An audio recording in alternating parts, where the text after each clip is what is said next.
Today, I'm reviewing my favorite tripod ever. But first, a little dumb intro.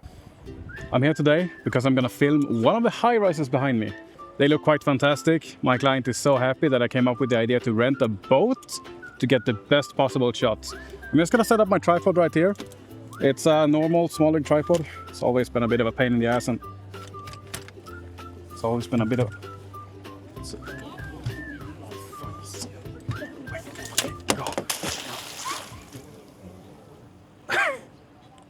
I do actually need that.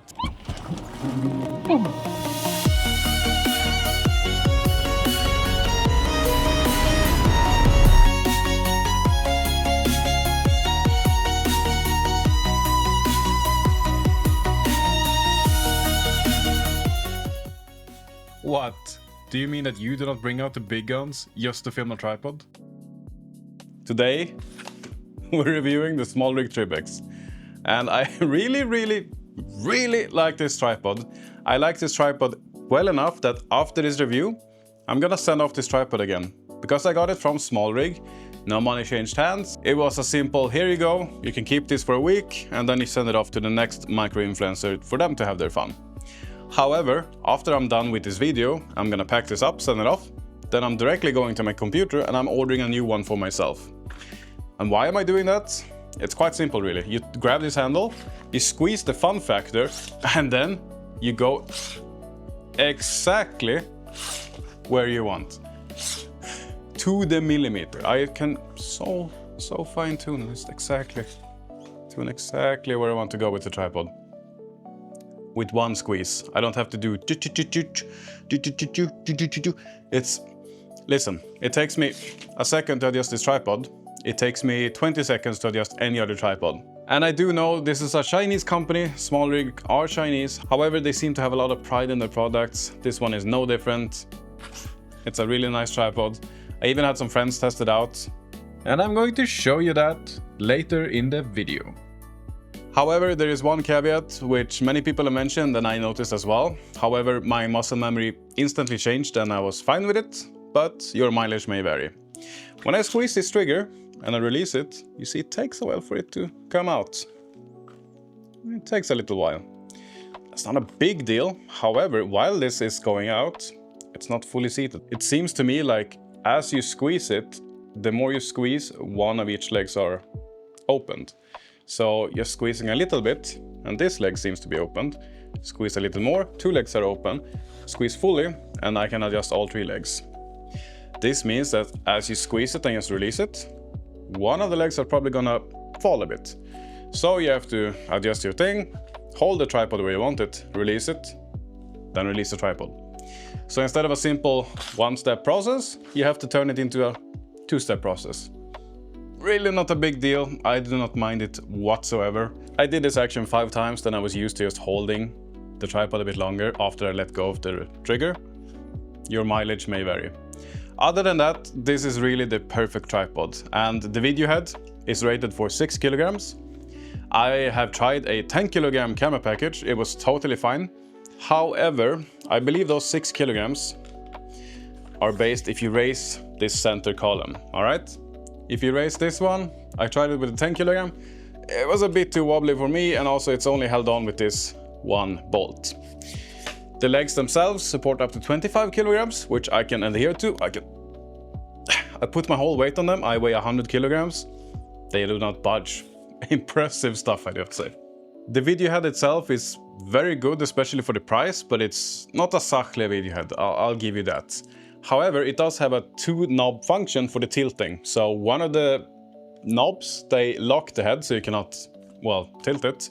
And the other one adjusts the damping. Usually the cheaper video heads, they have one knob where you just tighten the dampening enough until the tilt is locked, yeah? Not with this one, you actually get 2 dedicated knobs, which is really appreciated. Same with the yaw, you get a locking one and you get a normal dampening screw. Normal stuff, much appreciated. You also, let me just spit better. You also, let's see, focus, you fuck. I'm using the Komodo X today, and it's, yeah, the autofocus. It's sticking to my face, but not really what I want right now. You get two leveling bubbles, which is an important thing because this video head does not have a leveling ball. It's not a ball head. Instead, it's a simple 3/8 1/4-inch screw and a platform. So that means it's basically a photo camera head. So how do you level it whenever you're on uneven terrain? Super duper simple, and it's so much better than some fucking ball head that can just slip everywhere. I've been using ball head tripods since I started out, and I really do not like them because they are usually the first thing that starts slipping when you put a way too heavy of a camera package on. Instead, to level this one, you tilt the tripod wherever you want. If we continue talking about the video head, it is a counterbalanced video head, so you get 3 settings.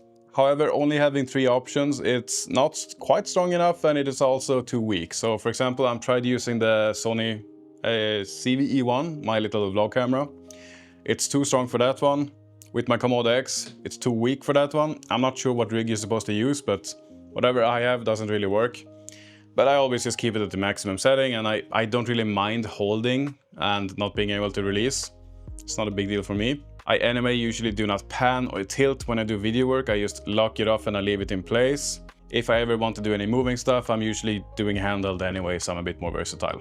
Some other function that I really appreciate is the range of motion. Look at this. It's 90 degrees downwards. Like your lens is going to hit the leg way before anything else happens. And going backwards, you get a nice 75 degrees, which is more than enough that you would ever need. Another great thing is this adjustable pan handle. I usually keep mine very short anyway, so it's not in the way, but it's nice that it's adjustable. You can of course also adjust between a DJI base RS plate, like for the gimbal plates, and a Manfrotto plate, with this very nice mechanical lever, and it's so satisfying to click. It's like ka-chunk.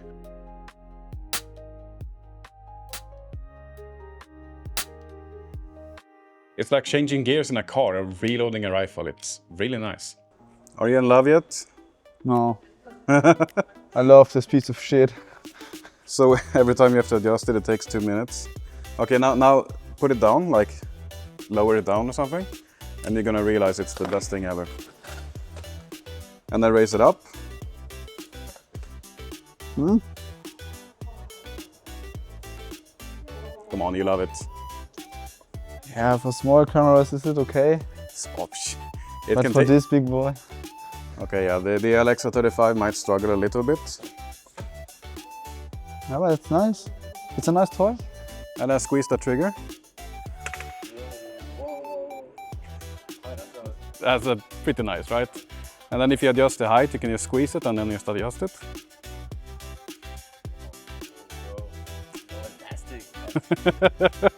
And as you can see, they were quite impressed as well. To get the cat out of the bag, this tripod was made in collaboration with PotatoJet.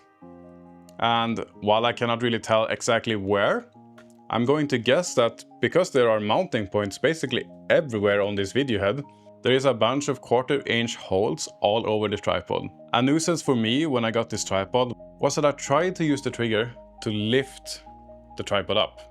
It's not really a bad idea, however, it is so easy to squeeze it a little bit, and yeah, you adjust it.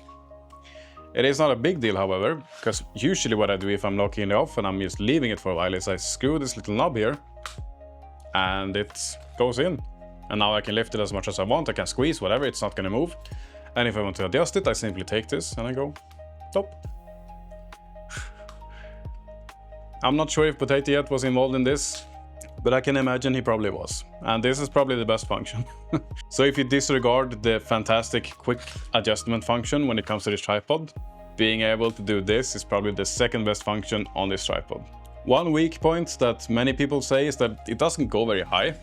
This is the limit, which I'm sitting down right now, it's a bit above my head. It's not a huge deal really, because I personally never go that high. And if I need that extra little bit of room because I'm interviewing this 7-foot basketball player, it is possible to raise this middle column, and you can carry a camera up to 6 kilograms using this middle column. However, let's say you want to go low. You want to go really low to the ground, you're gonna film some leaves, it's gonna be a fantastic Instagram reel. However, it doesn't go that low, or does it? You would think that because of this middle thing, it's not gonna go all the way down. However, it's very easy to actually fix that. So on the bottom here, all right, and if you just squeeze the trigger in the bottom, you get a 4mm or 2. Yeah. You get a something millimeter hex screw. The number will be next to my head. And to take the middle column off, you just put the thing in the hole. I'm sure you all know how this works. And you screw it. You do that a couple of laps. Take off the video. You take off the video head. Easy peasy. Then you can remove the center column. Yes, very nice. Put that to the side. Put your video head in again. Very nice. Lock it with the screw. And now you just press the release mechanism, the trigger, I don't know what to call it. And you can adjust the tripod like so. So it's basically, what's that, 85 degrees, so it gets really low to the ground. You can also adjust it so you can get it semi-low. And of course you can go back to the original setting. I really like this tripod.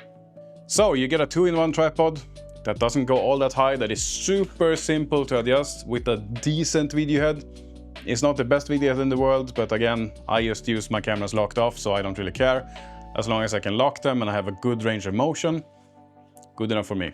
If you're looking for a tripod and you want to spend between $500 to $800, whatever you do, just stretch the budget and get this. If you can only spend $100, then get one of the normal Chinese tripods. They're gonna be totally fine for you. They can also carry this weight and they're gonna work. However, if you want to spice things up, if you want to really love a tripod, then get this one. If you have a suckler and you also have to pay some taxes, sell your suckler, pay your taxes, and get this tripod. When it comes to robustness, I've tried being quite harsh on it. I have held my whole body weight on it and it held up fine. I weigh 100 kilograms, so I was kind of expecting something to break, but it was fine. I've read some reports on Reddit that it really doesn't like sand in between its legs, which I can understand. However, the tripod is not going to break. It's just gonna sound really rough when you adjust it. So if you're ever shooting on a beach or somewhere where there's a lot of wind and a lot of fine particles, take a microfiber cloth and just wipe off those legs before you chuck it together. Shouldn't be harder than that. Other than that, durability seems to be what you would expect from a tripod. It's a hydraulic function, there's nothing electronic going on, so it should really last you a long while. So if you just keep the tripod clean and you take care of it, it's going to take care of you for many years to come.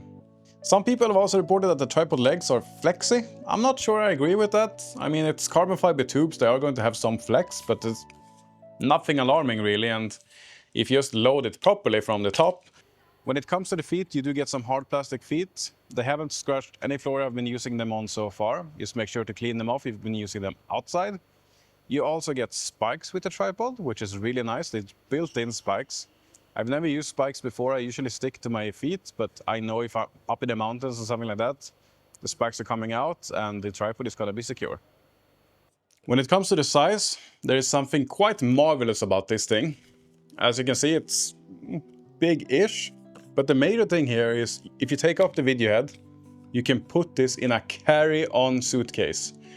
This doesn't maybe mean all that much to you if you do not travel. However, if you're a videographer and you travel a lot, you know how nerve-wracking it is to check in bags full of equipment, and more importantly, equipment that you absolutely need when you arrive at your final destination. So being able to take all of my gear in my carry-on is for me very important. And if I absolutely have to check in, I just take the least valuable and the least important stuff in the check-in bags, and everything I absolutely need, like the tripods, the cameras, some lights, I take with my carry-on. And speaking of short enough, not quite relevant, but the bag. Usually bags you get with these cheap tripods, they are flimsy, they break, and they just fall apart. It's like putting a tripod inside a t-shirt. It's just annoying. This one keeps its shape, so you can just open it up. It just opens up for you. It's like the bag wants you to take the tripod. It's like, yes, please take the tripod. Please use it. Oh, I love you, Pontus. If you want to put it back, it's like, yes, put it inside me. Yes, I would love you to do that. And this might sound silly, but I've been fighting with bags my whole life, and this bag doesn't fight. Also, it's a little bit oversized, so it's not too small, it's not perfectly sized for this tripod. It's a little bit bigger, so you have some spare space, so you can actually just chuck it in there, you don't have to fiddle with it. And secondly, you get two openings. So you get a lengthwise opening, you can also open it from the top, make it drop, and put your bag in and out. It's the small things that you do not think about until you have it and you go, that's a nice thing to have. And you go, that's a nice thing to have. Like for example, a Smallrig signature. At the top of the tripod you get 2 holes. What are those holes for? It's just so you can keep some extra screws. You can keep an extra 3/8 and an extra 1/4 inch right in the video head, easy peasy. You get some extra screw holes here and there. What are you gonna use them for? No one knows, it's up to you, but they just include them so you can use them. Or maybe it's called weight savings, I don't care. It's just 1/4 inch holes are just everywhere on this tripod. Again, as I mentioned, the sand hook is also an included 2.5mm. I have no, the number is next to my head. You get a hex screw or a insect, whatever it is. There are 2 leveling bubbles on this tripod. I'll show you in a close-up. Why do you get that? Probably because we love you, and here you have 2, so it's easier to see at least one of them when you're leveling the tripod. It's just, you know, this kind of we think about everything you usually expect to get from a more premium Western brand, but in the last couple of years I feel like this has changed, and now you get this feeling with other brands. You get this feeling with Chinese brands. And I really like this change, and I hope it stays, and I really like this tripod, and I'm gonna order one right now. I hope you have a very nice day. I hope you get to experience this fantastic tripod one day. I love you.